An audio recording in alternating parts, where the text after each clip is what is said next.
Welcome to the entire world, because the entire world is on ChessKid right now. What's going on in the world, kids? Anything important? I bet you didn't have school today. Maybe you're supposed to be in school right now. But anyway, let's have some fun. This is like every kid's dream, right? Well, hopefully you're using your extra time productively and you're watching my show. Hopefully that's a productive thing. I don't know. This is Beat FunMasterMike. I am the creator, founder, and namesake of the show. My producer is the real star, but we don't have any credits here. So anyway, I'm going to take all the credit. This is the show where you beat me. It's very simple. If you are already friends with me, challenge me to a 5-minute game. If you get super lucky, maybe I'll accept your challenge. And I know the cacophony of voices out there. FunMasterMike, you've never played me. I'm doing my best. I'm going to try to pick people that I've never played before, okay? I'm just going to accept all of those last-minute friend requests, which I just did, okay? So now the show is really ready to start. We've had a ton of kids challenge me pre-show. It's like they've been lining up to get tickets to the most famous Broadway show. Well, I am your Hamilton, and let's do this. So I'm just going to pick accept. They're coming in so fast, I don't even know who I'm accepting. And now I have to decline all my other challenges. And who's the lucky winner? It's Calm Fruit. Calm Fruit, step right up. I played E4. I think I might be winning. Oh, you found a good defense. Okay, Knight F3, standard opening for FunMasterMike. I've been online a lot the last couple of days. Of course, I haven't been playing. Hopefully, you've been on ChessKid and you've been playing. I have loved seeing all of you in our live server doing puzzles and everything else. You know, I don't think I've ever played the Giocchio piano during a Beat FunMasterMike show, even though it's one of the oldest openings in chess. I think I'm playing this opening to show some love to my Italian friends. We're thinking about you. We're thinking about the whole world, but especially our friends in Italy and China and Seattle, Washington, and other parts of the world that are being affected by the virus. But today, we're going to have fun. We're not going to talk about that anymore. I'm going to castle and get control of the center. I've got my snake eyes there. I call them the snowplow. And of course, I'm going to take back with the pawn because I want 2 pawns side by side. And those pawns are going places. Just like your parents tell you, you can be whatever you want, pawns. Well, actually, not whatever you want. If you get to the other side, you can be one of 4 things. That's what your parents really meant. Did you really think you're going to grow up and play in the NBA? I know your parents say you can be whatever you want, but it's a little tough. All right, what did my opponent do? He put all of his pawns on dark squares. He's basically begging me to go after these light squares. Now, my first thought is queen b3 to make a battery, but the knight can move, and I can give a check on f7, but your king walks away. So I'm actually going to go after this diagonal. When you move your f-pawn, bad things happen. And if you did not already know that, your name is probably Ding Liren. That's right. One of the favorites for the candidates tournament is 0-2, and his 2 mistakes in his first 2 games were both moving his f-pawn. If you don't know who Ding Liren is, #1 player in China. If you don't know what the candidates tournament is, it's the tournament currently taking place in Russia that decides who the next World Chess Championship challenger will be. So the winner of this tournament plays Magnus Carlsen. Okay, you're trying to cover up your light squares, but I am not going to let you. Now, you might be wondering, FunMasterMike, have you ever played Magnus Carlsen? Yes, in basketball. Actually, I did play him in a couple of chess games once. He was in the middle of a world championship, came down to the hotel restaurant one night, and just literally wanted to play some chess. And he picked me. He did. He picked me. Turns out there aren't a lot of titled chess journalists in Norway. I'll just put it that way. So he gave me 5 minutes to 1 minute. I got 1 minute. Sorry, I got 5 minutes. He got 1 minute. We played twice. I bet you probably want to know the result of the game. How about my friends in the chat? Try to guess. Okay, we played 2 games. He had 1 minute.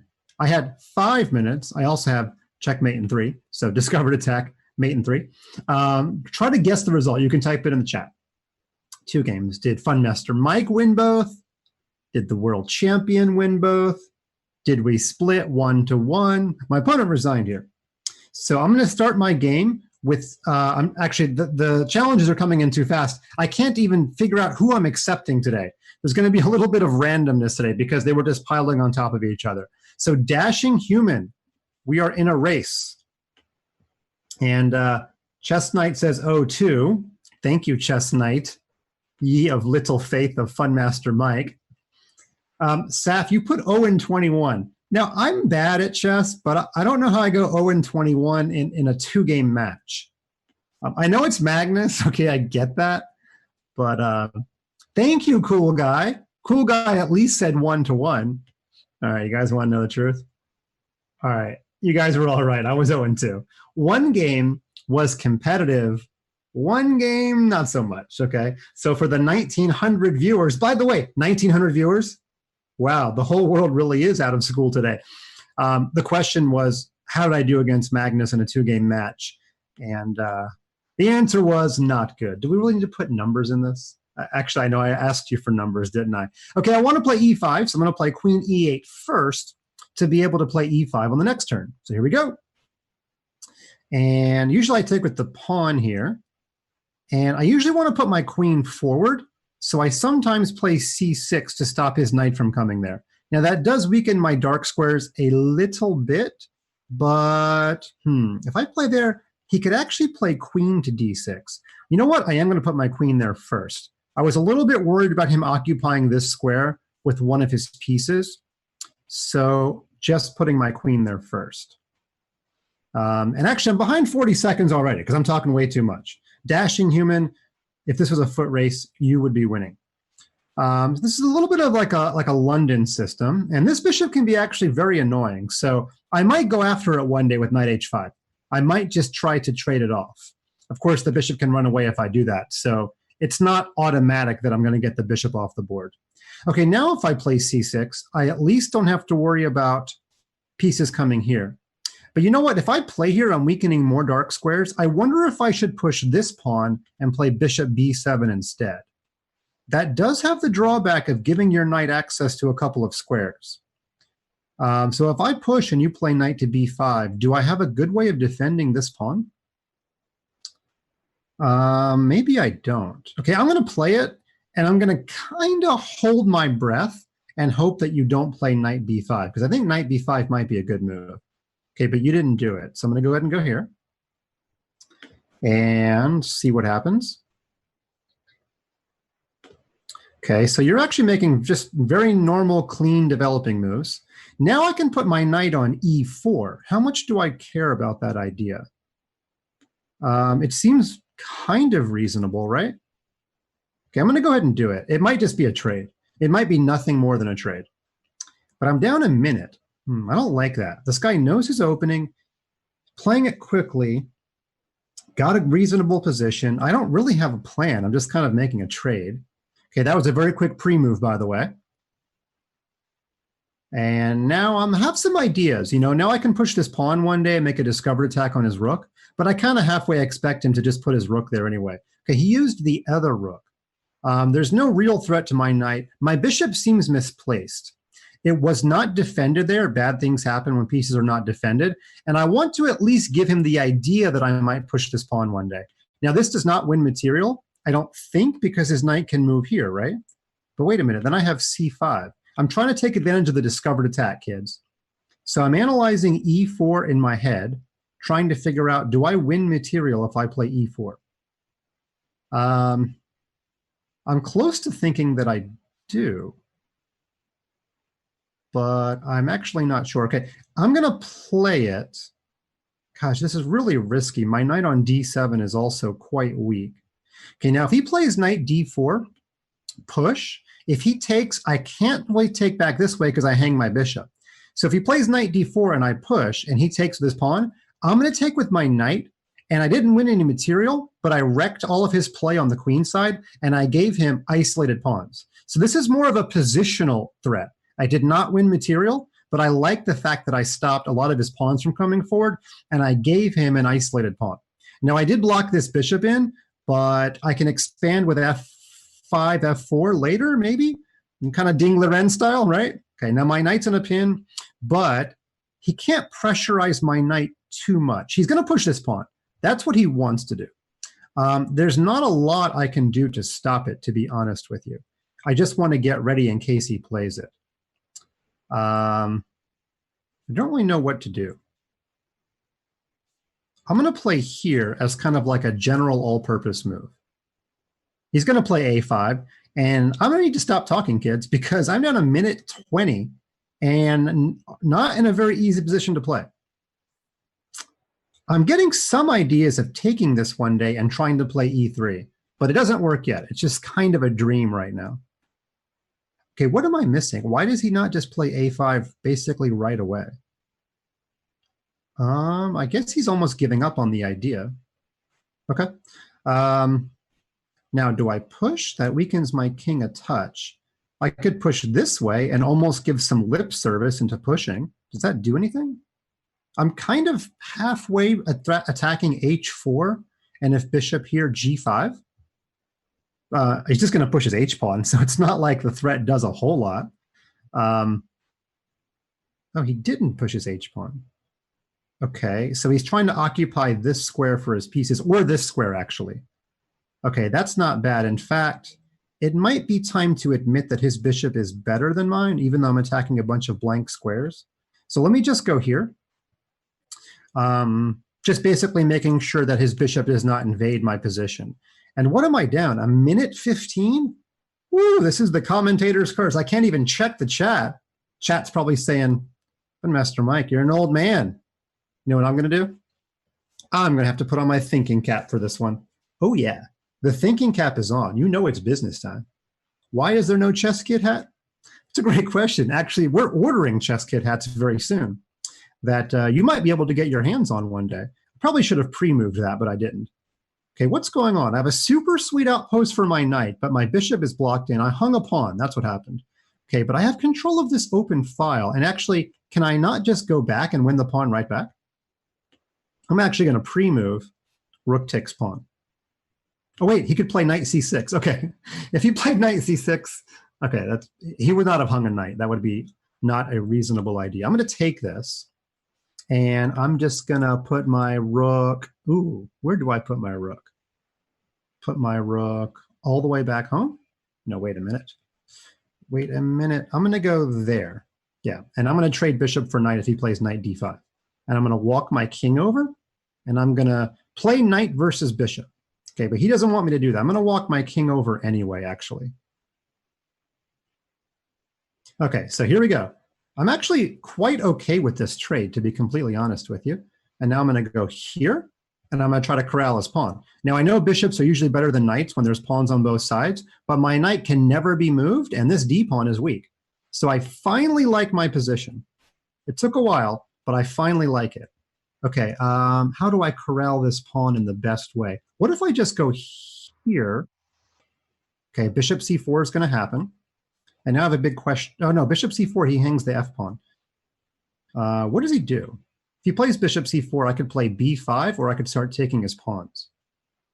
The king is a very good blockader. Notice my king is blockading on a dark square, and his bishop is on a light square. Okay, so he's actually kind of asking me, do I want this pawn?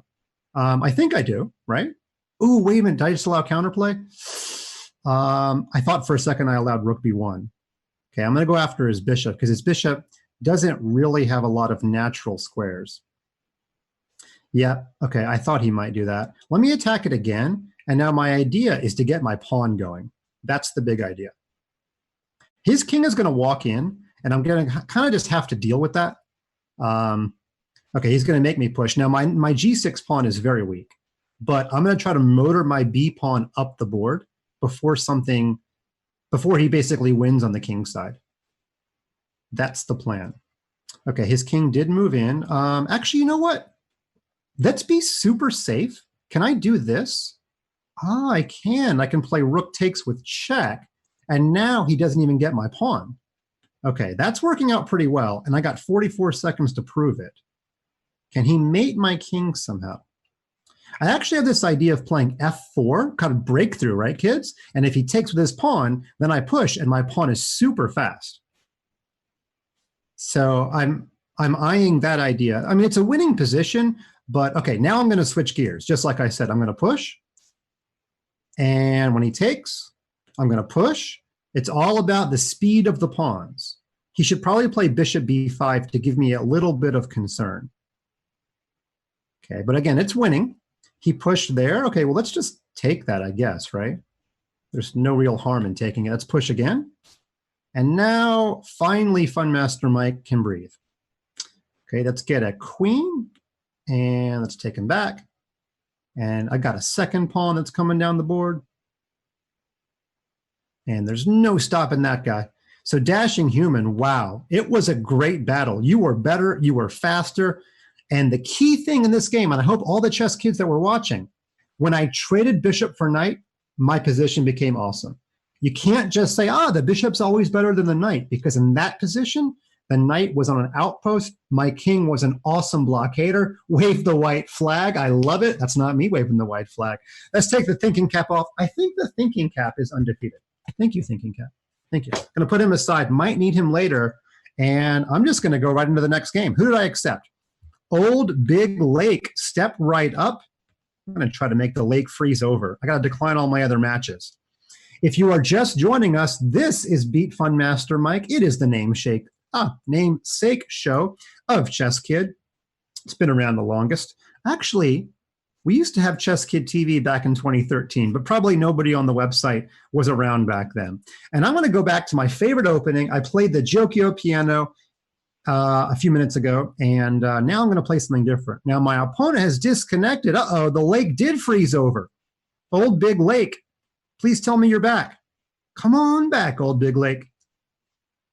Your fans are waiting. How many fans are waiting? 2,500 fans. This is as famous as you will ever be, Old Big Lake. Let's hope your internet service provider does you a solid and helps you reconnect. I realize, kids, the entire world is online right now, okay? So some of us are probably having some issues with our internet that we're not used to having. And this is my favorite opening. It is the Goring Gambit, and it can get pretty gory for black if you're not careful. I'm just taking a look at the chat. Yes, Saf, I did lose to Magnus. Thank you for reminding me. Actually, as you could probably guess, it was an honor to play him. It was an honor that he challenged me, by the way. So there's a lot of people in this world that can say they played Magnus or they lost to Magnus. But how many people can say they were challenged by Magnus? Okay, now one of the drawbacks of the knight being here, kids, is that when the knight's here instead of here, it's not guarding a bunch of important light squares. So sometimes we can get away with this move, knight to g5. And if you castle, queen h5 is game over. Now, if I play this right away, you can probably play your knight to e5, and then some funny things happen. I'll just put it that way. Now, what if I play queen b3? You know what? I'm going to go here. And now, if you play knight e5, I can at least take. Wait, can I take? Well, you know what, chess kids? It's not going to matter. Castles was not the best move because queen to h5, and there's just no good defense to all of these pawns. That's actually a pretty important lesson, kids. When the knight goes to e7 instead of f6, this idea of a quick knight g5 and queen h5 should always be in the back of your head or the front of your head. So it's just one of those little patterns that when you've been playing chess for as long as I have, since Ronald Reagan was president, you might have to look up when that was. It takes a while to learn some patterns, but you guys are smarter than me. I'm sure you'll be able to pick this up. And Old Big Lake, I don't want to extend the metaphor, but I think your boat is drowning. Yeah, your boat is taking on water, buddy. Just taking a look at the chat here. Why don't we do a trivia question? I can't offer you a prize except all of the fame of having your name announced on the air. So get ready in the chat. Your trivia question is, name the player who, okay, I started my sentence without actually having a question ready. That was bad online commentary. Okay, name the two players who won their game in the candidates tournament today. We're going to see how much you were following the action in Russia. Probably you were, right? Because you're not in school. So what else are you going to do? The two players that won their tournament game today at the Candidates Tournament. You could look this up. First one to write it in gets their name written, gets their name announced on the air. And do we have a drum roll, producer? Do we have a drum roll? I don't think we do. We'll have to get a drum roll. Okay, but you're naming one player. You have to name two, okay? Got to name two players. Yes, I believe Speedy Cyclone is the winner. Fabiano Caruana, who you probably all know, he played for the World Championship in 2018. And the last-minute addition to the tournament, maybe the nicest guy in the tournament, Maxime Vachier-Lagrave. And his name is Sirius. Sorry, I'm trying to make a joke about the French language. Grave in French, I think it means serious, doesn't it? Who out there speaks French? Can you confirm that? Grave means serious? Okay, I need some French help. All right, I'm up in exchange, and I'm going to castle my king and get him out of harm's way. So le grave means the serious. Is that right? You know, I try to do foreign language on this show, and it usually turns out about as well as it did right there. And did FunMasterMike just hang 95? Does 95 win a piece for my opponent? You see what happens, kids? You lose focus for 1 second trying to speak a foreign language, and you hang a piece. Yeah. Now, luckily, I've still got some pressure on the king, and I'm up a little bit of material. But it is not good when you're hanging pieces on the air. So 95, Old Big Lake. I know you keep disconnecting and reconnecting, but if I can send you some good vibes through the screen, those good vibes would say 95. Oh, well done, Old Big Lake. Now, do I have any saving resource?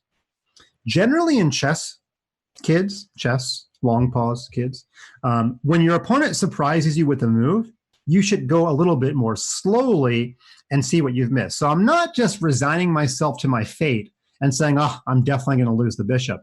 I am looking for some resources to see if there's a way to save the bishop. Now, one idea would be if your knight takes the bishop, if my queen could get to one of these squares, I'd be forking your bishop and your knight. But that's not so easy. Okay, I'm going to play queen here.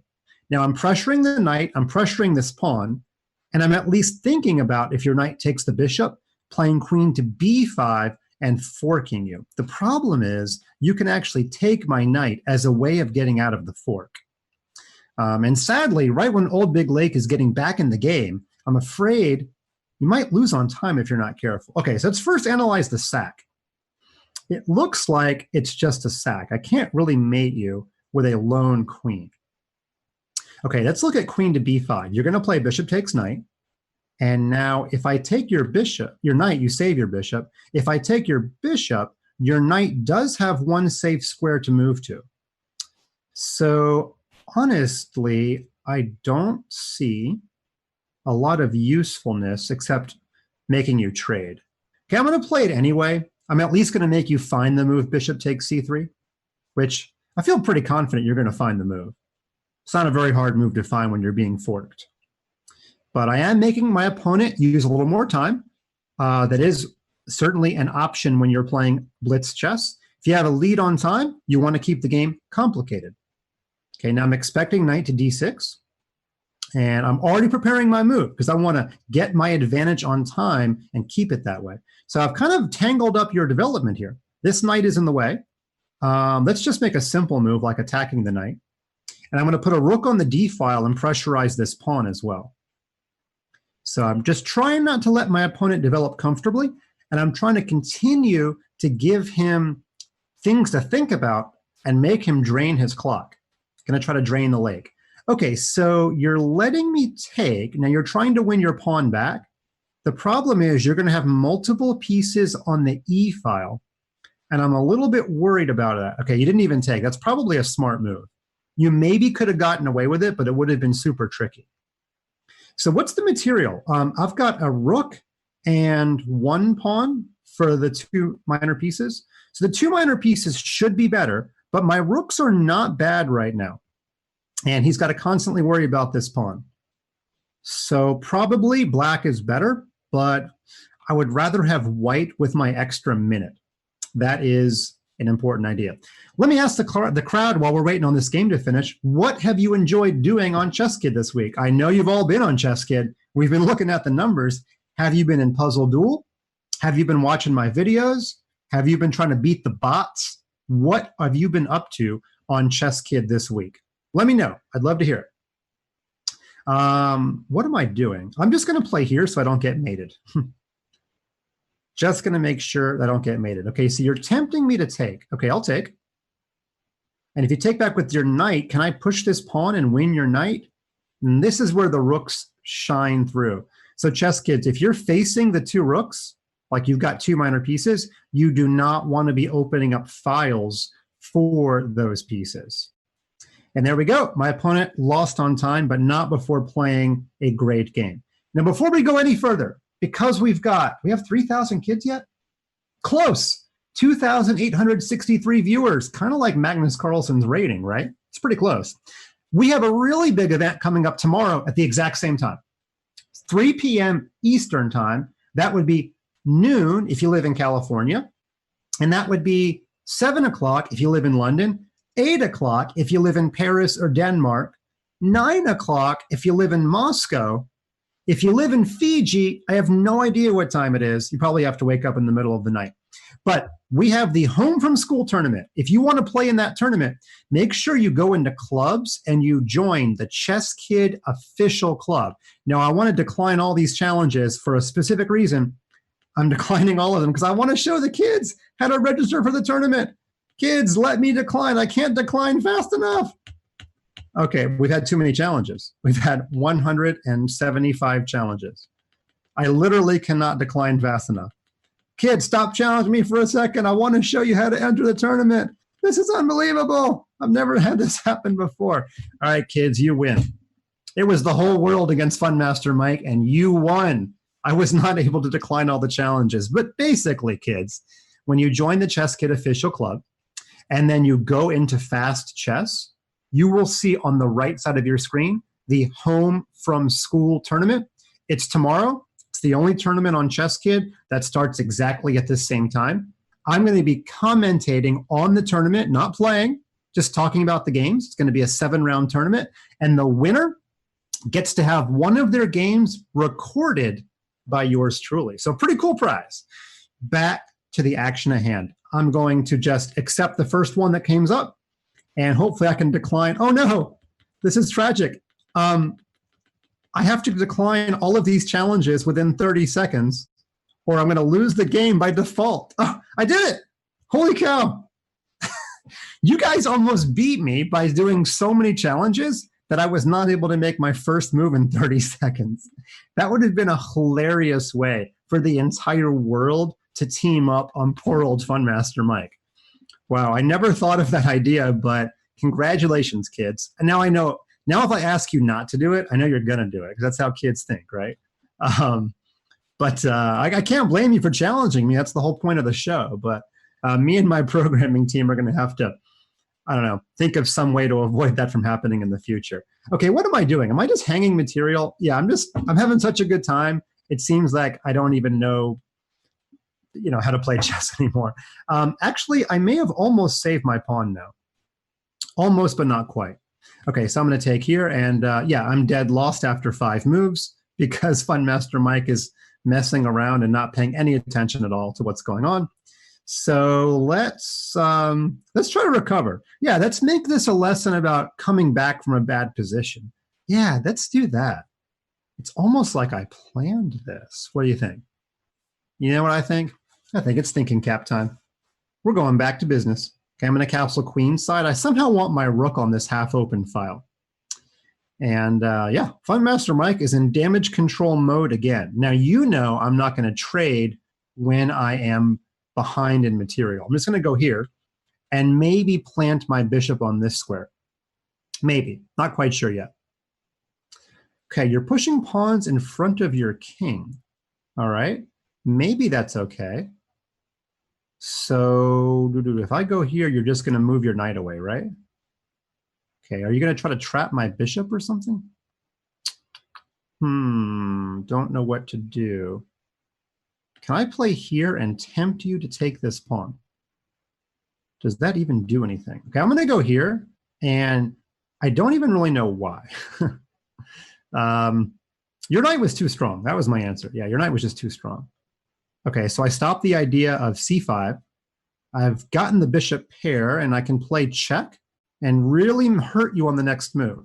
If you let me play check, your king has nowhere to go. Your knight will have to go here. Ooh, you're letting me do it. Uh-oh. And it's comeback city. That is why, chess kids, you should not trade when you are behind. If I didn't have this light squared bishop, if I had traded it off, your king could have just walked over. And actually, I've got some really bad news. I was thinking of rook takes, but you do get the bishop. I'm actually going to take, and when you take my bishop, I take and I win your knight. So I actually win an entire rook. So fit jogging shark, you had me on the ropes. Kind of like, yeah, when I was excited about being challenged by Magnus Carlsen. You can always say that you had a winning position against FunMasterMike. But if I have anything to say about it, you're not going to be able to say that you beat FunMasterMike because it is comeback city. And when you move your bishop, you know FunMasterMike's style. I'm going to trade the rooks off the chessboard. Whew. I have to stop talking. I play so bad when I'm talking. Of course, you came to see me talk, right? If I just went into silent mode, that wouldn't be very much fun. You know, like those yoga retreats where you have to stay silent for like a day. FunMasterMike, I'm just a kid. I don't do yoga. Okay, that's a good point, actually. I probably shouldn't do any more yoga metaphors. I don't do yoga either. Probably should, though. Get to be my age, you need to stretch out the old muscles. Okay, I am going to activate my rook, because if I've got one and you don't, I need to use it.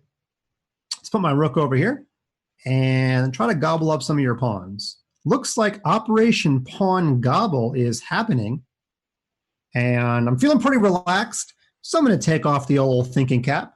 It's only got so much power. I don't want to drain it all down in the first hour. Okay, so what are you doing? You're offering a trade, but I'll just take this one, and I'll take that one. And I'm just going to play here, win some more pawns. I'll pre-move in case you push. I'm not sure if you will. Maybe you'll play bishop d5. Okay, and I'll offer a trade. Let's see if you accept. You did. Okay, let's take that one. Let's take that one. And now I'm going to pre-move a whole bunch. Just to save some time, the faster we get this game over, the more time, actually I have to go grab your pawn, don't I? The more time I can play other kids. Okay, let's give a check. Let's push this pawn. There's no stalemate. Quick check, get the queen. Okay, there's still no stalemate because you can take my pawn. And then I pre-move mate. Fit jogging shark. And you know what? I forgot to show my good manners by offering you good game, but actually I can't because look, all these kids are playing me again. Oh no, all these kids are playing me and I'm just gonna accept one and I have to decline the rest. Holy Toledo, there was so many. Okay, I managed to decline everybody. Whew. I'm gonna play the Caro-Kann because I don't think I really ever play this. So I forgot to look when I asked you guys what you've been doing on ChessKid. Let me scroll back in the chat to see what you said. And videos, playing blitz, slow chess, tournaments, love it, love it, love it. What else? Playing me. Okay, a couple of you have gotten to play me. Very, very good. Okay, Caro-Kann means I play d5 on the next turn. Okay, easiest question of the day, chess kids. What time's our big tournament start tomorrow? I just told you, if you were listening, I want to make sure everybody knows what time the tournament is tomorrow. It's a big one. It's free. It's open to all. Make sure you join the ChessKid official club to be able to enter that tournament. Yes, we got to 3,000 viewers. And what time is the tournament? Nobody said it yet. What time is the tournament? 12 Pacific. Very good. 3 p.m. Eastern, 7 p.m. if you live in Liverpool, or 8 p.m. if you live in, I don't know, Bruges or Bergerac or anywhere in Central Europe. All right, what's going on? Knight f3. I'm just going to push, right? Yeah, normal Caro-Kann stuff. Caro-Kann is like a French defense where you're down a tempo because your pawn weighed c6, c5, but your bishop got outside the pawn chain. That might be all I know about the Caro-Kann. I don't play it as black. In tournaments, Yeah, I've never played it in a tournament, actually. Tell you a funny story, chess kids. I was just working with a coach in New Jersey, an international master named Dean Ippolito, showing him how to use ChessKid. And he showed me a notation sheet of when we played each other at the Manhattan Chess Club in 1987. It was so awesome to see. At first, I wasn't sure it was me because I couldn't remember playing there, but I recognized the opening right away because I know what opening I played when I was a 7-year-old kid. So that was a real treat. So chess kids, save your notation sheets because my opponent ended up going on to becoming an international master. That's even one step higher than me. You never know who you're going to play and who they're going to turn into. So maybe there's some 7-year-old kid from Bergen, that's a city in Norway, kids, who played Magnus Carlsen, but threw away his notation sheet because he didn't know Magnus was going to become Magnus. In fact, Magnus's dad didn't know he was going to become Magnus. Magnus did not know he was going to become Magnus in a sort of metaphysical sense. Okay, I got the bishop pair. I'm happy. I have more center pawns. I'm happy. I have control of a half-open file. Can you fill in the blank? I'm happy. I'm not happy that you're trying to take my strong bishop off the board. Not happy. Not happy, Nimble Doctor. All right, because my only way to save the bishop is to give check and to come back here if you play c3. All right, well, if that's the only way, then that's the only way. So I'm expecting c3. If you do any other move, you're either moving your king or you're walking into a pin. Ooh, interesting. So you don't mind being in a pin. Okay, well, I'm going to push, and I'm going to think about pushing. In fact, I'm going to do more than think about it. I'm going to verbalize it. As Austin Powers says, how do I tell them the unfreezing process has left me without an inner monologue? Sorry about the British accent. Sorry about the 1990s movie reference. Let's just forget I did any of that. Yeah, so far I've done bad French, 1990s, 1980s presidential reference. I just need to talk about like Taylor Swift and the Jonas Brothers, right? And then we'll all be on the same page. Okay, you got out of the pin. Well done. I'm going to castle because I need to set a good example for the kids. And kids, don't be silly. Make sure you castle. I could have messed up your pawns with bishop takes c3. It's always kind of a hard thing to decide in chess. Do you give away one advantage for another? Like, do I lose the bishop pair to get rid, to wreck your pawn structure? Maybe I should have, to be honest with you. I just need to keep on gaining space. So maybe I'll push this pawn, and then your knight won't be able to go here. Yeah, I'm going to push. And now my idea is if you play c3, which normally I'd be quite upset about because you might be forcing my strong pawn off the board, I can think about playing d3 and getting a protected passed pawn. I don't know if I'll play it, but I'll be sure about one thing, kids. I will think about it. I definitely will think about it. Yeah, people in the chat are begging me to play them. Well, I'll do my best. I'll also say, if you read the new ChessKid calendar, we're going to constantly update it with events. In fact, I think Lady Wolf might just grab the calendar, which is the most recent ChessKid article, and put it in the chat. And kids, if you check that calendar, you'll be able to see when all the next shows are, and that'll give you the best chance to play me. All right, so queen to c4. Yeah, that was a pretty good move. Now, you kind of are blockading my pawns, but my bishop can move, and my bishop's going to come here, and I'm going to release the hounds. Yeah, my pawns are going to be mobile again when I do that. I'm also threatening just to take your knight, and I will wreck the pawns in front of your king if I do that move. So I will lose my better bishop. I won't have control of the light squares anymore, but I'm at least winning a pawn. Takes, takes, and then queen to g5 check picks up the pawn. And I will definitely trade my better bishop to wreck your king side and to win a pawn. Okay, you're not going to let me, though. You're just going to, actually, you just hung a piece, unfortunately. Sorry, Nimble Doctor. You were being very nimble up until now, but the world needs doctors right now, at this moment. So even though this chess game's not going to go your way, we need you as a doctor. Okay, so should I go after your king and go for a mate? It's not that exciting, but I guess I can. Now, you're probably going to play f3. Oh, you're not going to play f3. Okay, then. Well, nimble doctor, you must have decided you wanted to get to work. So go heal the world. Go heal the world. And I have no idea who I just accepted. It looks like important treat. Important treat. You are the lucky person. We spun the wheel, kind of like you have on ChessKid, right? We spun the roulette wheel of kid challenges, and you won. Okay, I'm going to play knight c3. This is called the Vienna game. And actually, I just spoke with a program director in Vienna today. Yeah, he runs like the biggest chess program in Vienna. So I'm trying to show some solidarity with my European friends today. Okay, now if you take this and go for the fork trick, I have a very fun surprise. Queen h5 is really a complicated game. In fact, it has a funny name. It's called the Frankenstein Dracula. That's the real name of the opening. But you didn't let me do it. You're going to make me play sort of more standard Vienna. Okay, now f4 is a really crazy way of playing, but you know what? It's a little bit above my desire right now. It's been a little bit of a stressful week, so let's just calm things down with knight f3. Just going to castle. Actually, you know what? Because you castled, I'm going to play bishop g5 and try to play this knight to d5 idea really quickly. Yeah, I can actually hang out in the middle of the board for longer, chess kids, because the center of the board is closed. Now, I know what Tihan would do, my partner in crime. He would castle queenside and go for a big checkmate. But remember I said, I'm just trying to calm things down right now. Let's just castle kingside, keep things a little more civil. Okay, so what are you doing? You're going to fianchetto your bishop, okay? Well, if you didn't play d6, you don't have a lot of control over this square.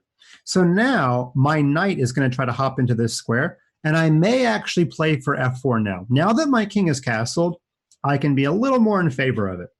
Now, I know, chess kids, I always say, you can't move your f-pawn without my written permission. Well, guess what? I can give myself my own written permission. Let's get the official ChessKid company pen out. Right, that's the actual pen that we use to sign deals. Yeah, if I want to hire you to be an employee, we use this pen. Yeah, so I'm going to give myself written permission. Yeah, see, we use the pen so much that it's not even working. So here we go. And there we go. Can you guys read that?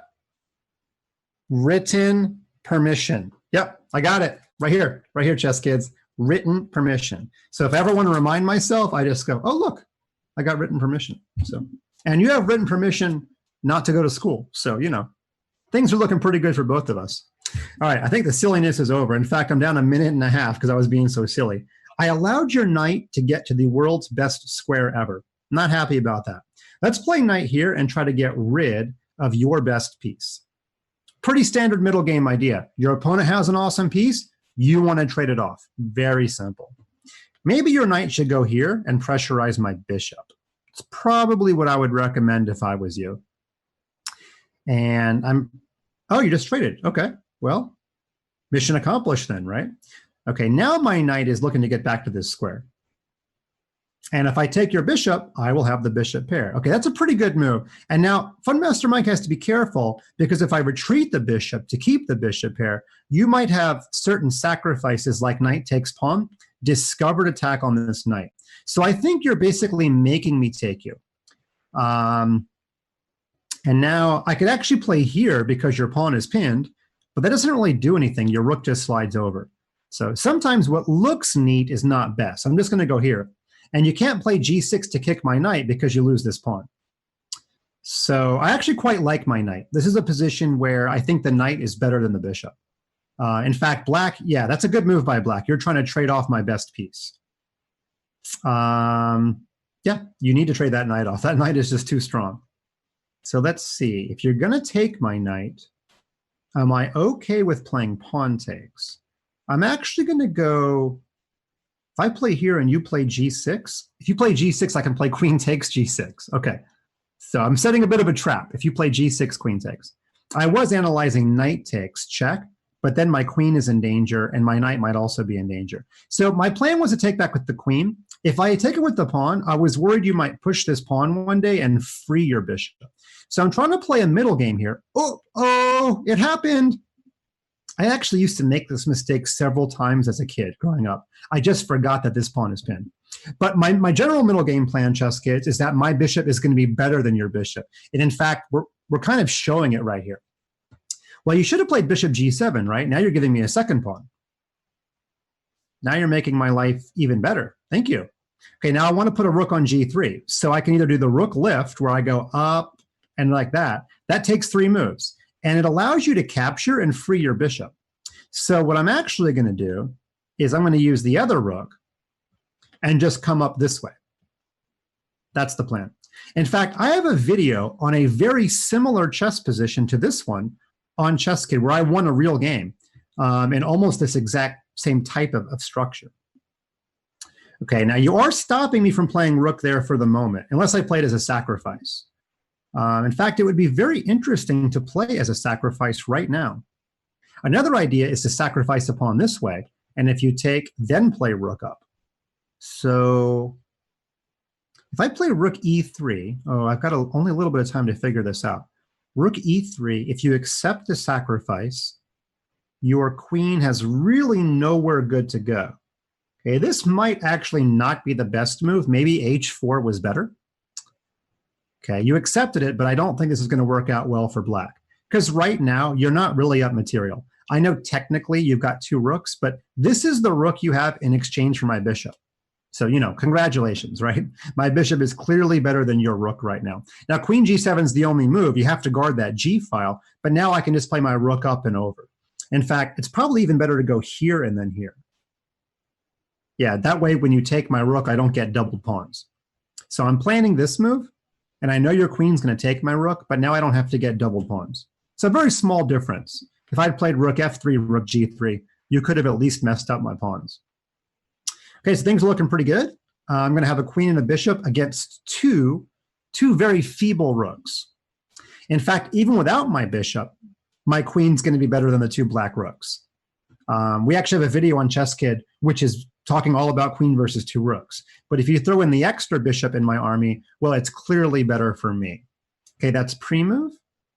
And now I'm going to try to really put the clamp down. If you play queen takes, okay, you did play it. And now I'm going to check you. Oh, man, your rooks are never going to get in the game. And now I'm just going to play h4, h5, h6, and checkmate you. Here we go. I can almost pre-move these moves. Yeah, this is not really much of a battle anymore. I know the material is close to equal, but it's not really equal.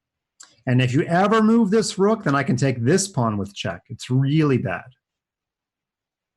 Maybe bishop takes is even better because I fork all your rooks. So important treat. No treat today. It's trick or treat, but just the tricks. And unfortunately, I'm the one making the tricks. So thank you, RKDK Chess, for putting that link in the chat. That is the queen versus 2 rooks video. And it doesn't really apply to this chess game because my queen, well, first of all, is assisted by a bishop, but it just started out from such a dominating position. If the rooks can ever team up on an open file, they can be better than the queen.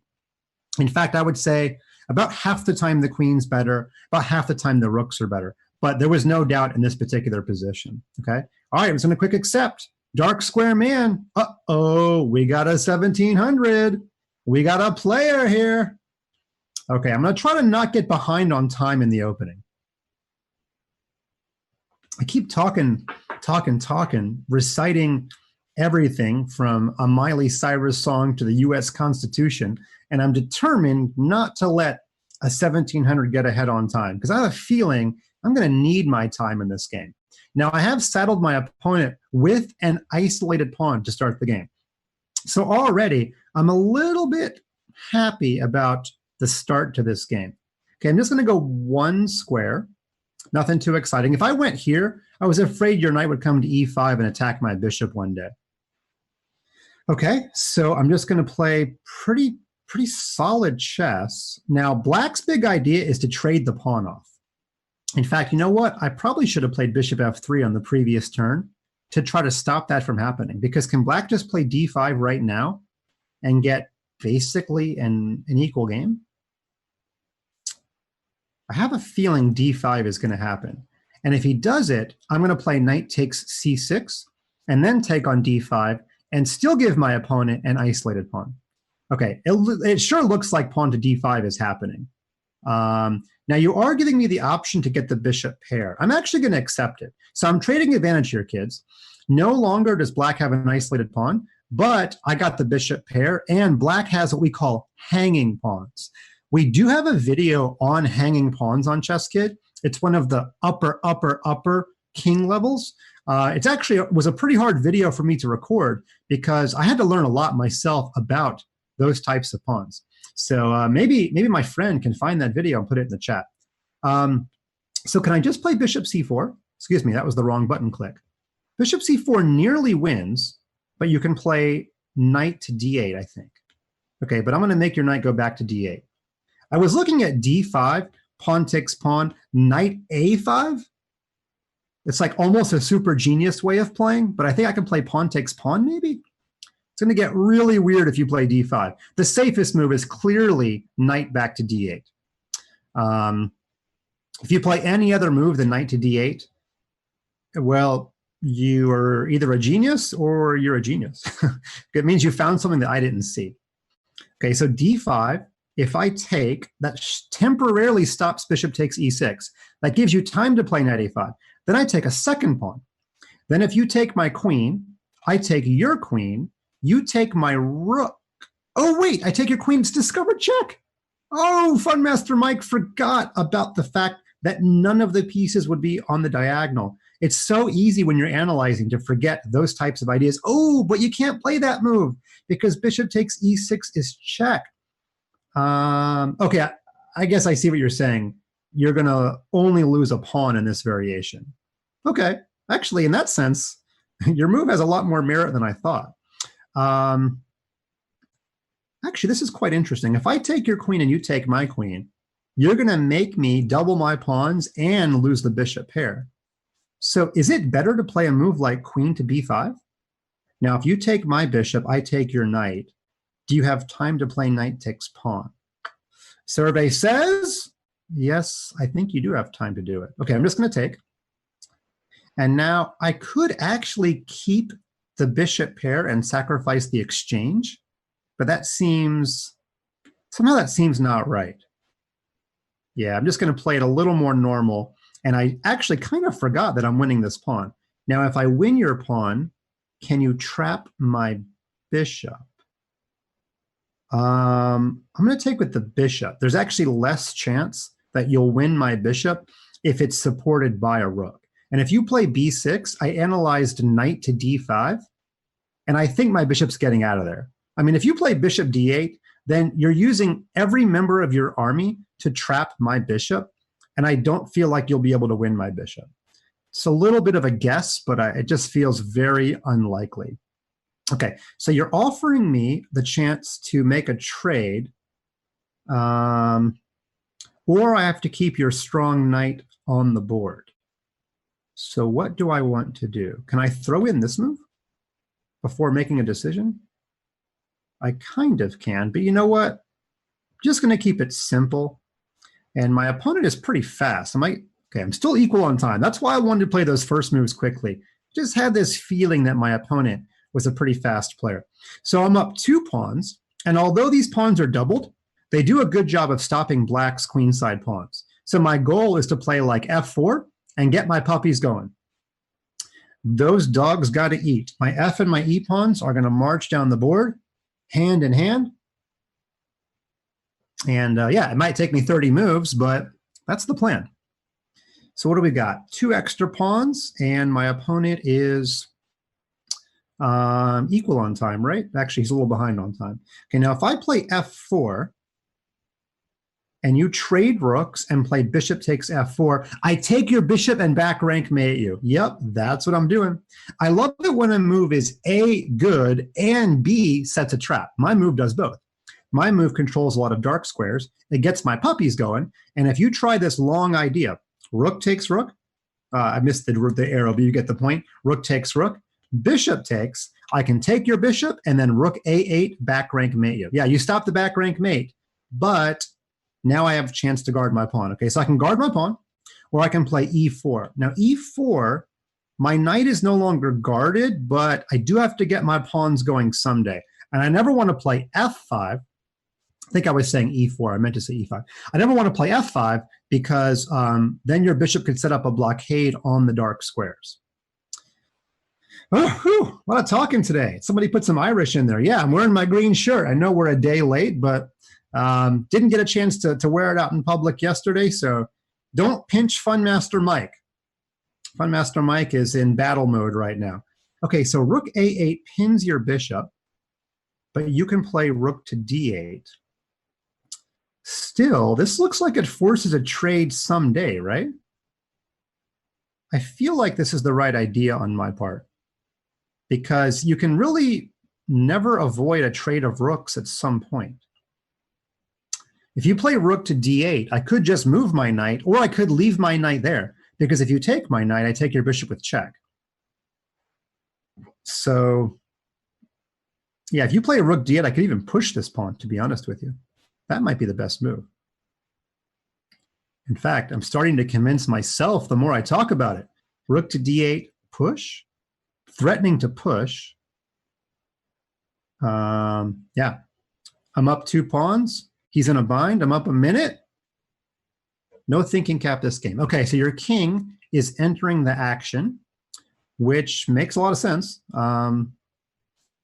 So I could play knight here to force the pieces off the board, but that's a lot of moves just to make a trade. So knight here, king in, knight here, bishop moves. Oh, no, wait, that actually would just win material, wouldn't it? Okay, so knight here, you're going to play rook d8. You're going to stop knight to d7. I could play it anyway, but I don't want to trade bishop for knight. Okay, if I move my king in the game, I'm walking my king onto the same line as your rook. Haven't found a move that I really love. I found a couple of moves that I like, but nothing that I love. What if I just push? Then can you take my pawn? You actually can't. Okay, this is a little risky, but I'm going to do it. Now you could just play bishop d6, but again, I get to trade rooks. I was getting a little low on time there, so I kind of just had to make a decision. Okay, so you played it. I'm going to trade. I think everybody in the world knows that. And now, can I go here? I might lose my b pawn. Let's not do that yet. But if I go here, you could play g6, and I might lose the opportunity. Huh. Okay, I have not made things terribly easy. Okay, but you actually can't approach my pawn. So if you play g6, my pawn, although he's all out there by himself, there's no way you can attack my pawn. So that's kind of a neat little idea. I really want to connect my pawns, but if I can't connect them, you at least can't go after them, which is a nice little benefit on my part. Okay, let's just go here. I'm just going to play g4 if I can. Nothing too fancy. Nothing too fancy at all. I'm a little worried about my b2 pawn being on a dark square, but there's not a whole lot I can do about that right now. Okay, so you did push. I'm going to offer a trade. Let's see if you accept. 36 seconds. Wow. FunMasterMike might have to go in the tank. So people in the chat are saying e6, e6. I hope you liked that move. It was a hard move to play. I wasn't 100% sure it was the best move. Okay, I'm getting my king in the game. Not going to allow a discovered check. I'm going to play the pre-move. Okay, you can't go after my pawn. That's important. I'm going to push. I'm going to make a trade. Okay, you can't go after my b pawn. I'm always keeping an eye on that b pawn. Should I just move my knight and play king d5? No. Decided not to do that. Just going to push. Okay, now, which pawn do I push? Oh, I don't like making decisions at the last minute. I think I can push here. I want to make sure I don't trade the last pawns, because then if you sacrifice bishop for 2 pawns, I need this last pawn to win the game. I need it. Let's go here. Woo, looks like FunMasterMike's going to win this one. I don't even have to worry about opposition because I've got a knight on the board. And I think I know how to win this one. I'm going to move my knight here so there's no stalemates. I'm going to go here. I'm going to get a queen. And now the fastest way to win is to bring the king back toward you and then give mate. Wow, dark square man. You were a man that game. That was amazing. You really took me to the limit. In fact, you got me down less than 15 seconds, which was pretty fantabulous, okay? All right, I want to thank all the kids that are challenging me. Remember, it has to be a 5-minute challenge for me to accept. And most of you are challenging me to 5 minutes, which is great. Okay, I have to decline all of the other challenges, and my opponent wished me good luck. So I'm going to say good luck as well. And here we go. It's huge, droopy Sparrow playing the Owens defense. Wait a minute. Are you watching Tani's games? That's what Tani played against me. And Tani actually almost beat me. If you want to see my games with Tani, we have them as videos on ChessKid. So maybe somebody can drop those 2 videos in the chat as well. If you want to see how one of the world's most famous 9-year-old chess players plays chess, you can do that now. Okay, so how do I play this opening? It's kind of like what do they call this? Like the elephant or something? Okay, I'm going to play queen here. Kind of a general all-purpose move. And yeah, you're just playing quick chess. I'll play quick chess. Okay, you're putting your pieces on reasonable squares. What if I just put my rook in the middle of the chessboard? Let's see what happens. Yeah, I think this is called the elephant, where you put your knights and pawns and bishops like this. Is it called the elephant? I thought it was. Can never remember all these opening names. There's too many of them. Okay, now at some point, if you leave your king in the middle of the board, I am going to open up the middle. But I'm going to try to organize my pieces a little bit more before I open up the middle of the board.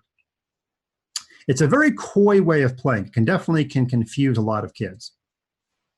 All right, so huge droopy Sparrow, you're coming after me. All right, I love the intent. Now you just gave away the h5 square, so I'm going to try to go after h5. Now you can play knight f6 to stop me from playing knight h5, but I can always kick your knight as well. So sometimes these really tight, closed battles are won by particular squares. So I'm trying to play this move. Now I suppose you, okay, so you're going to let me have the square, okay? It also helps me stop knight f4. And I'm a little behind on time, but not too far behind. Okay.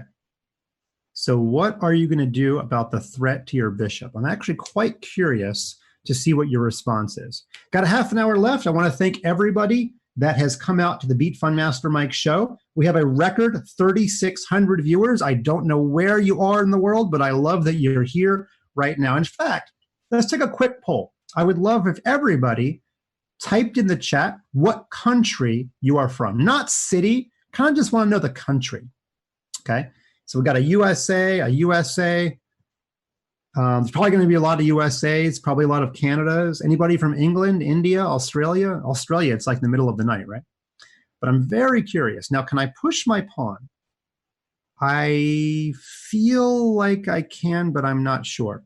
You're attacking e5 a million times, but I can do a lot to destroy your ability to attack e5. Wow, e5 is amazingly complicated, but I really want to open up the center of the chessboard. Push, takes, takes, takes, takes, takes, takes. Okay, I think this works, but I'm quite confused. Now you're attacking this pawn 1, 2, 3, 4. I'm guarding it 1, 2, 3, 4, but I'm guarding it with 2 of my best pieces. The thing is, I can destroy one of your attackers whenever I need to. Now things are going to get really weird because you could destroy my attacker. But when my queen takes back, I'll be pressurizing whatever's on f6. And there's even some variations where your rook is hanging way down here. Like if I ever take your bishop and your queen takes back and my queen is sitting on f3, you might lose your rook. There's a whole lot going on. And to be honest with you, this might be the first time all day where we have to go back into the analysis board when this game is over, because I'm curious if my idea is right. I literally don't know. Now, if I take this way, then your knight can get out of danger and take back. So my plan was to go ahead and take your knight right now. That was the big plan. Was it a good plan? No idea. But that was the big plan. Okay, now I'm assuming you're going to take my bishop. Yep. Okay, now I'm going to take with the pawn. I have to take with the pawn because if you take my knight, I need to be able to take your bishop back. And then if your queen takes, I can take here with check. So it's a big mess, chess kids, but the spirit of the move was correct. I'm castled, you're not, wherever you are, huge droopy sparrow, and I want to open up the center of the board. So we've got Mexico, awesome. We've got China, well done, double China. Somebody's from China. Didn't know China existed. It sounds like an all-you-can-eat buffet. Sounds kind of yummy. USA. We've got a Gambia. Well, you know, Gambia loves chess too. What can I say? That's awesome. Switzerland. By the way, Mr. Switzerland or Miss Switzerland, we now have ChessKid in German. If you go to chesskid.com/DE, you will be able to use ChessKid in German, including lots of videos and lessons. Vietnam, very cool. Any new countries that I did not name? I'm curious. Okay, so like I said, I get to crash through with check. I'm going to take back. And after all of that, I won literally no material. Actually, black looks like he's kind of okay after the king moves. Yeah. You have this weird cluster of pawns, which almost looks illegal, but it's not. So now my rook has to move backward. I'm going to go all the way back home. And you can take my knight, but it costs you your bishop. So you can wreck my pawns, but you have to get rid of your strong bishop to do so. Okay, I'm just going to, now I think I should go here and try to get to d4, but you can play c5 and stop me. Okay, I'm going to play here, and I'm going to hope you let me go to d4. I think you're probably too smart for that, but we're going to see. Probably you should play c5 here. So I don't know if I'm even better here. Your pawns are a bit more menacing than mine. The lack of king safety doesn't matter too much for black because there's so little material left on the board. I guess you're going to play knight e5, aren't you? And I'm going to guard my pawn with my king. Okay. You could definitely argue that your knight is as good as my bishop here. You could make that argument. Okay, you're about to attack my pawn a second time. Now, if I push, do I get rid of my weak pawn? Let's see, takes, knight d3 is a fork. I can trade and then take, oh boy. This is definitely a tricky position. If I go here, though, your knight can regroup to this square. So you know what? No matter what comes of this move, I'm going to play it. And I'm definitely worse now. I fully admit I'm definitely worse. But I'm up a minute. So who would you rather be? Would you rather be me with the worst position? Or would you rather be black with the extra minute? Oh, I just realized that I almost made a boo-boo, but I didn't. Knight d3 does not win. I'm going to show you why if he plays it. No, he didn't play it. Okay, well, I won't show you why.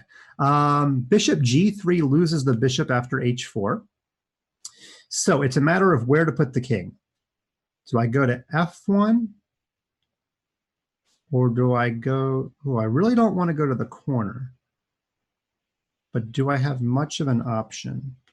Okay, I'm going to go this way, and I'm going to hope knight f3 does not hurt me too bad. Knight f3, rook takes check, king there, takes. I think I'm okay. FunMasterMike is very nervous. You can hear it in his voice. I was worried about knight f3, but I think I can play rook takes rook and not get mated. He played it. Okay, I'm going to play rook takes rook. He did play it. And now rook g1, king e2. I think I'm okay. Now I'm going to play here. Wait, that loses the h-pawn, but do I need to give the h-pawn, or can I play king to g2? I need to think quickly. Okay, I'm going to be greedy and not give you any of my pawns. I'm going to go here. Ooh, I'm only up 20 seconds. Okay, it is thinking cap time. We need the power of the thinking cap. Where's the knight going to go to give check? Probably you're going to play knight h4. You could play knight e1. Okay, you played it. I'm going to play king here. You're going to check me again. I'm going to go here. You can almost offer a draw if you go back to h4. Nope, you don't want the draw. I love it. You should definitely play for the win when you're better. I'm going to play rook here, and now my rook is activating. Now my rook is suddenly playing ball. You moved your king. Okay. What's the time look like? I'm up a little bit of time. Okay, well, what if I just activate my rook, making sure not to put my rook on a fork square? You could still play knight h4. Okay, I'm going to go back. Okay, I'm going to go here. Okay, but it's not a draw. It's not a draw if I go back here. We have not been in any position 3 times. I know it was super close. Okay, I'm going to go here. Okay, you're offering a trade. Ooh, whoa, bishop check doesn't work. Okay, I'll take. Okay, and now I'll go here. And now something funny is going to happen. FunMasterMike is making a beeline to a7. In fact, I probably should have just moved my bishop to a7. Can I go here? I'm going to try to force you to put your pawns on dark squares. Here? Takes? Check? Okay. I think everything is in hand now. My opponent is offering me a draw, but I do not want a draw. I believe this is a winning endgame. Okay, I'll go here. Woo, man, this was so close. I think I would like to take a look. I was going to take a look at the middle game, but I may want to take a look at the ending, actually. Okay, let's go here. Let's go here. And, oh, now I can just go here. Okay. I was going to gobble up his H-pawns, but this is winning also. Woo, and I won. Now, if you will allow me, uh-oh, I have to decline all the challenges. Decline. Kids, stop messaging me. Stop it. Okay, you know what I can do? I can do a hard refresh and get out of this screen. I might have to. I'm going to ChessKid.com, hard refresh. That's my only way to avoid the challenges, kids. You made me do it. Okay, and sorry, my producer's probably getting mad at me, but the kids, they were ganging up on me. I had to do it. It was my only thing I could do. Okay, what I wanted to do was go into my game history. So let me go to play and game history. And now we're going to take a look at that game, because the first important moment was when I played the move e5.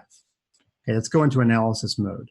So he did take, and I took. Okay, I think this was right. And now in this position, he could have taken.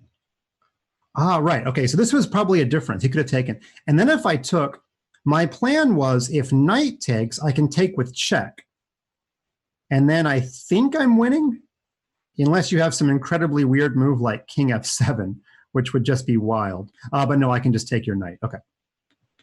Now you could take this way, but I felt like somehow this was winning, even though I was down a pawn, because your pieces are so unorganized and you're not developed. You know what? Oh, this would have been so fun. I could have played knight check. And when you take, then I take here. That would have won the game. Yeah, because your king has nowhere to go. In fact, if you go here, I could even throw in queen takes rook and then take with check and be up a lot of pieces.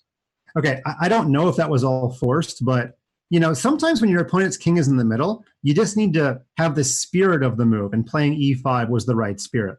Now, if we go to the endgame, I understand the desire to trade rooks. You should probably try to keep the knight on the board. In fact, maybe I should have just played bishop here and then bishop here and try to win a pawn right away. So if I go here, sorry, that was a mistake. If I go here, centralizing your king is okay.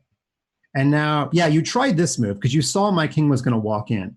Another way to play this might have been king here. And then you can get back in time, right? Let's see, there. Yeah, you could go here. Now, the thing is, if I go, oh, here, I do get to this square, and you can't save your pawn. Okay. So you could go for some counterplay. The minute I go to b5, you go to d5. It's a really, really complicated ending. And maybe black is just worse, actually. The knight is actually on a great square, but I have this pathway to your position. Okay, so you tried this move, which was a nice idea to stop me from getting my king in. But after a push, I think you probably need to try this move, because you saw it when you played b4. Then I play here, and you can't lose all your pawns, but you also can't go into a losing king and pawn endgame. You pretty much had no good options there. So, wow, fascinating game. I think we have time for definitely one more. probably 2 more. So I'm going to go back into our live server. And we're just going to go back to fast chess. And I think I know what's going to happen the minute I land here. I think the kids have had an itchy finger. Yep, that's exactly what I thought. Who'd I get? I got Frodo Baggins. Frodo Baggins. Love the name. I've never seen Lord of the Rings, full disclosure. I had to tell you. Okay, let's play the Sicilian, Mr. Frodo. Frodo Baggins. It's like a combination of Lord of the Rings and Legend of Bagger Vance. Did you know that Will Smith was in both of those movies? He actually wasn't. I was making that up. Pawn to d5. Nor was Sir Ian McKellen in both movies. At least I don't think. Charlize Theron? No, only one of the movies. Okay, so the reason you can play this against the c3 Sicilian is because the knight can't come to c3. It's pretty much that simple. Looks a little weird to bring the queen out early, but as long as the knight can't come to c3, it is a viable way of playing against the c3 Sicilian. Whew, today has been fun. It's been fun talking to kids. I've been talking to coaches and adults all week. FunMasterMike prefers talking to kids. Now, this pawn should have come to d4. Even if it means getting an isolated pawn, it is the spirit of the opening to play d4 and go after the center. Okay, I'm just going to play here, and I'm going to go after your backward d pawn. See? Right now, coaches are calling me right now. FunMasterMike's phone is hot with attention, and I want to play kids. Okay, I'm going to take this way because I want my bishop to develop quickly. That's pretty much the only reason I'm taking that way. I could get a little spicy in castle queen side just to get my rook on the d file quickly and try to get my other rook to the e file. So whenever you want your rooks on the e and the d files, the fastest way to do it is to castle queen side, because one rook already lands there, then bring the other rook. So it takes 2 moves. If you castle king side and then bring both rooks to the center, it takes 3 moves. So a little bit of a shortcut, as long as your king feels safe on the side of the board where you move it. Okay, you play d4 now. Now castling queen side, I'm still going to play. I know that looks a little crazy, castling onto a side of the board where he might open one day, but notice white's king is not much better. White's king is not even ready to castle. So yeah, and you didn't put your bishop on e2. You're basically tempting me to check you. Also, you're tempting me to take and discover attack your bishop. You're making life really tempting. I don't think you should be making it so tempting. Okay, I'm going to play here. And I guess you're going to play king f1. If you play bishop to e2, you're kind of admitting your bishop didn't belong on b5. Okay, you did play it. So if I take and you play knight takes, I keep forgetting to chat. I'll say interesting. My opponent said oops, but I don't think that's necessarily an oops, right? Yeah, we've got some problems in my chat box too. I'm not getting my emojis. Let's see, what do I do? I'm going to take this. And if you play knight takes, I'm going to sacrifice an exchange and play knight takes knight, because I feel like your light squares are way too weak. Okay, taking there was pretty smart. I'm going to take. Probably you're going to play knight takes with kind of a fork, but I'm going to get out of the fork by playing a check. Okay, let's give a check. I do not want to give away my light squared bishop. Okay, I guess your king has taken a walk. And now if you play king to g1, I should not play bishop g4 with the idea of deflecting your queen and giving mate. Because if I play bishop g4, I'll be in for a rude surprise. Queen takes bishop is check on my king. And that's not what you want. You do not want to hang a piece in service of a tactic. I also can't do this way because your knight takes. So this idea of deflecting your queen is just not something I can do right now. Gosh, I really want to play bishop c5 and not mess up my development and let you take, and then do something very, very bad to you on the first or second rank.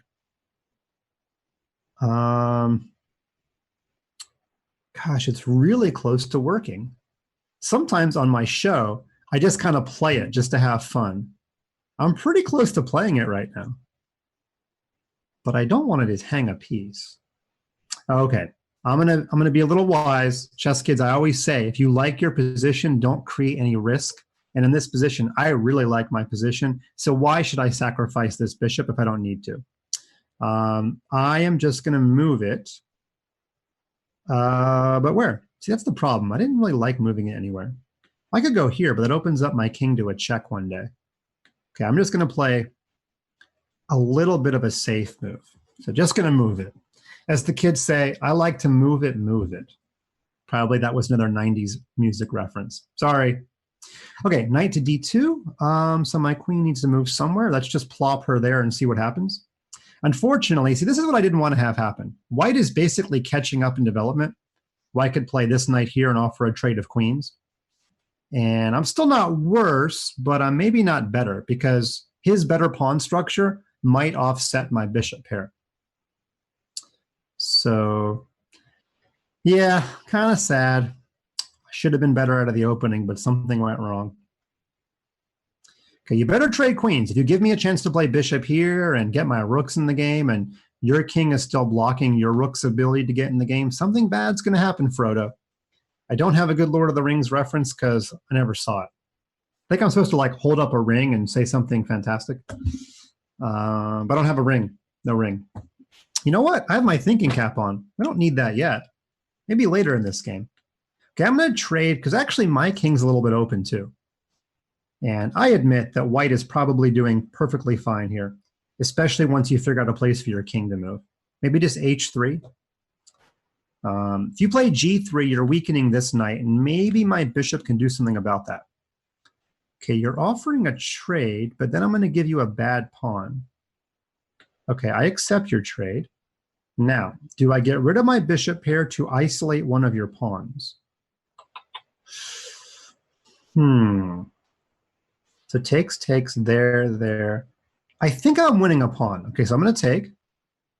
You're going to take. I'm going to attack your A pawn. You have to save it if you don't want to lose a pawn.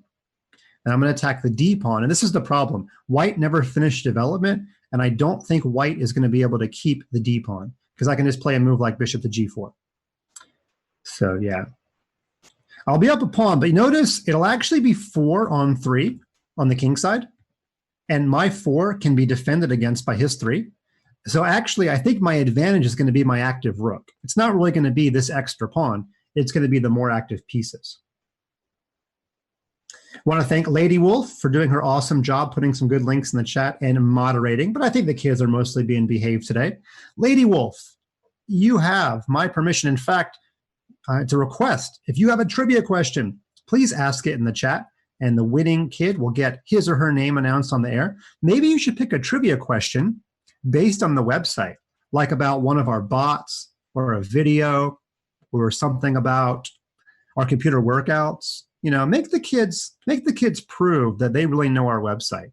Okay, so Lady Wolf's going to think of something, and she's going to put it in the chat, and maybe she'll even stump me because I have no idea what she's going to write. All right, so the better rook, the extra pawn, even though it's like a half pawn, and hopefully you put those things together and it's enough to win. I also have the better king, by the way. So if I were to ever trade rooks here, my king is closer to the center, and that should give me an advantage. So I want your rook to start playing defense. If I can make you move your rook over, which I did, now your rook is playing defensively, which I like. So my king's going to keep marching in the game. I think I'm supposed to play f5, f4 here to stop your king from moving forward. In fact, I'm going to do it. If you play king e2, I'm going to play f4 so your king cannot come any closer. Now you can trade rooks here, but I'm going to have the better king.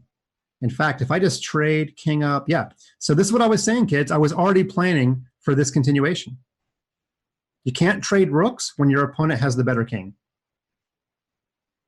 And yeah, I'm just going to mop up all your pawns, and yeah, there you go. Sometimes chess games are won by the smallest advantage, and here, the activity of the king is what's going to win the game. Okay, so I think taking is just simplest. Now I'm going to leave my pawns there, because if I leave them there, his king will not be able to approach them. See, the minute I move a pawn, I give his king like a pathway, right? But if I leave my pawns exactly where they are, it is not going to be possible for his king to approach those pawns. Okay, let's push this. Let's make a little lady. Good, let's give a check. And I'm going to march my king backward, and we're going to mate with a king and a queen. Let's go here. And let's give a check. And let's move my king here. And let's give a checkmate. Well done, Frodo Baggins. Okay, let's take a look. Looks like the trivia question has already been asked and already been answered. I was so in the middle of that endgame. Okay, so the question was, what is the name of the first bot you can play? And the first person giving the answer was right.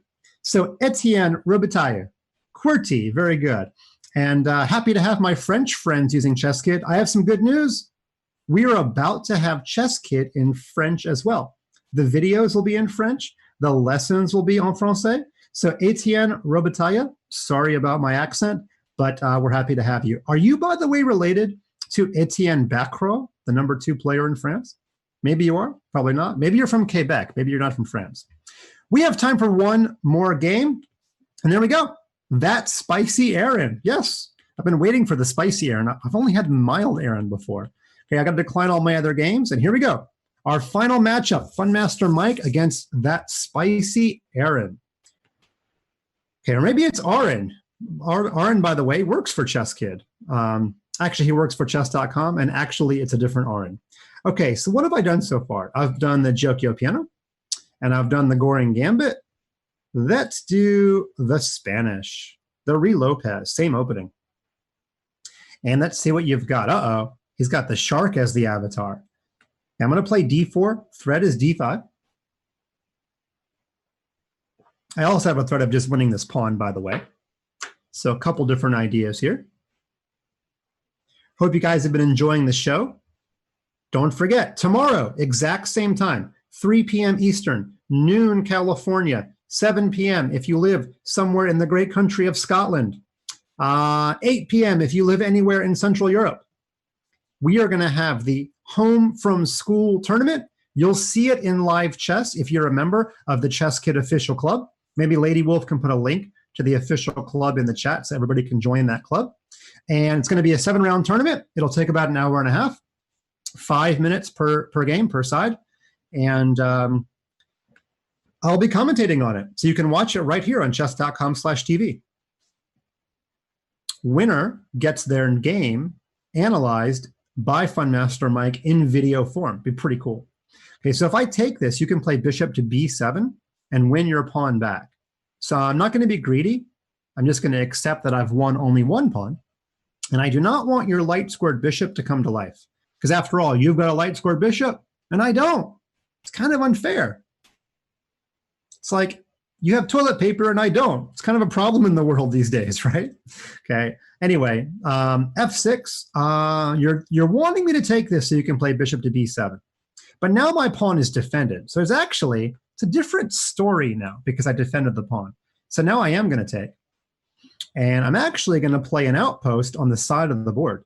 It's actually not a bad outpost at all because your bishop has to go back. Oh, you didn't do it though. Okay, cost you a bishop. So yeah, outposts do exist even on the side of the board. And we got some more cool knowledge being dropped here by the Lady Wolf. Mommy bunny is called a doe, and daddy bunny is called a buck. Now, if you wanted more flora and fauna trivia, you have come to the wrong person. FunMasterMike has always wanted to be on Jeopardy, but there's about 3 categories that scare me. Botany, zoology, and opera. All I know is if opera comes up as a category, I'm supposed to say, wait, there's like one answer that always comes up. What is it? Not M butterfly. It's like La Traviata. Oh, see, I can't even remember my stock answer. That's how bad I am at opera. I've only been to one opera in my life, and I could not even tell you what the name of it was. I can't even remember. So, yeah, I'm just really bad. So these are not fears that you should have, chess kids, okay? You just do your chess. But, you know, FunMasterMike wants to go on Jeopardy. There is a chess player who I'm friends with who's been on Jeopardy, and he's won. He's actually got some videos on ChessKid. That's right. His real name is Jonathan Corbla. To his friends, we call him Corbla. And to the ChessKid users, he is the mouse. Oh, man, I can't even remember my own trivia. Okay, trivia for the group. What ChessKid username does Jonathan Corbla record his videos under? It's got mouse in the name. Okay, that's your hint, because that's actually all I can remember. But I will know it once you type it in the chat. Okay, so what is his nom de ChessKid? He's only recorded about 3 or 4 videos for us, but they're really good. Thank you, Witty. Actually, you weren't first, Witty Meteor, but you got it right. Uppity Eel ChessKid. Mousetrap. Very good, Uppity Eel ChessKid. You have saved FunMasterMike's memory because I completely forgot. And Corbla, if you're out there, because I know you are, we want you to do more videos for us because you're awesome. And you're probably busy winning Jeopardy, though. Okay. Corbla has actually been on something like 20 game shows or something. Yeah, he's pretty good at trivia. All kinds of trivia. Opera and zoology and botany and everything else. Okay, so what's going on here? I'm up a piece in my final game. Feeling pretty good. I'm going to make your knight move somewhere where I can take it. Unless you want to go to the edge of the board. Your call. I guess I could check you, but I'll just take this. Nothing too fancy. And now I have to save my knight, so let's move it here. And your king is probably going to come forward, I think. Waiting on you to move your king forward. Still waiting.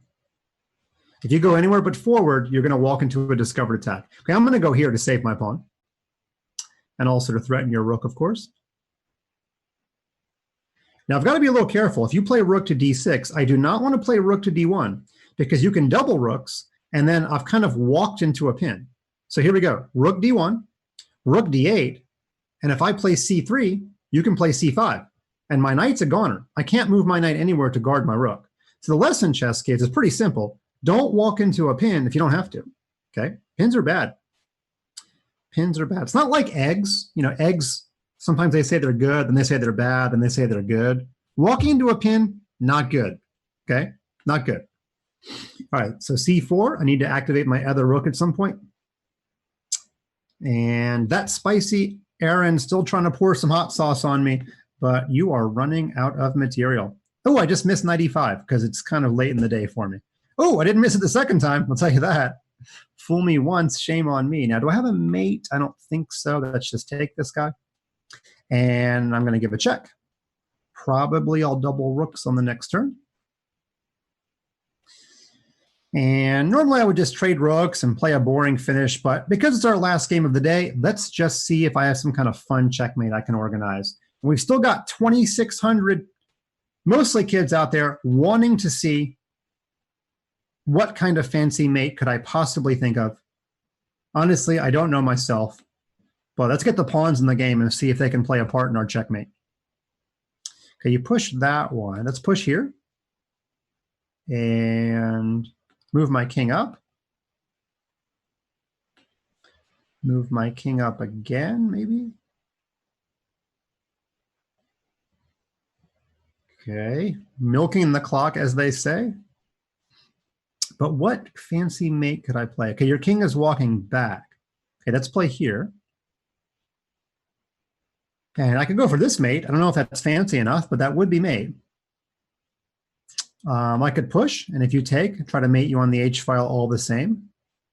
Takes a couple more moves because I'd be in check. Okay, well, I'm going to push, actually. I did not want you to play rook takes g4 check. Still don't know. Okay, let's push. Again, I could play rook here and mate, but we're trying to go for something fancy today. I'm going to play here. And I'm going to push here next, I think. Okay, your pawn's not going anywhere.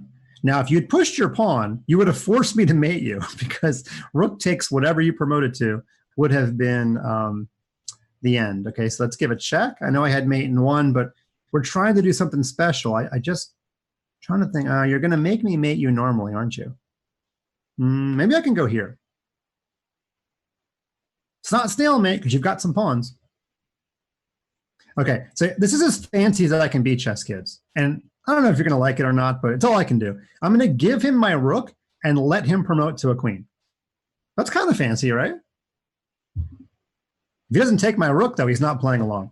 Oh, he didn't even take. He promoted to queen. Now, do I have to play mate? I think I do. I mean, I could take your queen, but okay. So you got a queen, and I can play either rook mate, to be honest with you. So let's go ahead and play it. All right. Thank you. That's Spicy Aaron. Wow, I'm almost up to 2,000 myself. That was a fantastic show. And I want to thank each and every one of you, because without you, this show would not have been as big of a success. We had more than 3,000 viewers. You can see you guys are still going crazy. I've actually got to get back to work. But you're going to hear me talk a lot more tomorrow, and everybody gets to play tomorrow.